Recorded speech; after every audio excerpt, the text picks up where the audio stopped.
So I'm here at New York at the Mysticraft booth, and I'm listening to the Mysticraft Tet. This IEM is sort of their middle of their new 3 IEMs that they have. So it's not the flagship like the Hex, but this is still quite an expensive IEM at 7,700 USD. You got to trade a couple kidneys for it.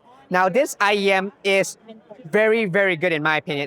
It checks off a lot of boxes for me. I've only been here a couple hours, tried a few different things, but this might be like the top 2, top 3 that I've heard so far. It's very, very good. Just going through the tonality really quick, the bass has a ton of presence. This one is more that sub-bass, mid-bass sort of region there. So like, the 100 hertz region or so, 80 to 100 hertz region where it's very nicely emphasized, ton of weight, ton of impact.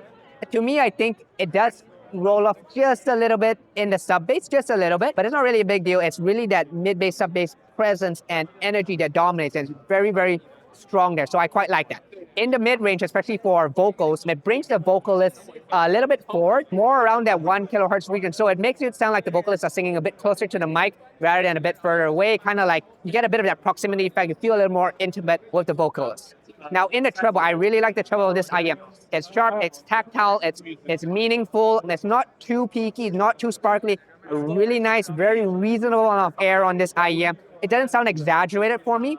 It just feels good, right? It adds all that extension that you need for those extra harmonic overtones. And so I think this is a very strong candidate for those sense of really strong perceived technicalities. Obviously, price is no correlation to sound quality, but when I hear an IEM like this every now and then, I really do see, why people pay a lot of money for stuff like this. The staging is really, really well done. Like when I hear the strings and it comes like stereo-wise, you just hear them sort of stretch out a little bit. The stereo width is very, very good. A little bit of depth, a little bit of height, but the width is excellent. And it plays very well overall in terms of what I call coherency. Background notes, that sort of those notes that are a little hidden more in the background, and foreground notes, sort of those lead lines, are blended together extremely well. Everything just comes together extremely nicely. The resolution on this IEM is also exceptional.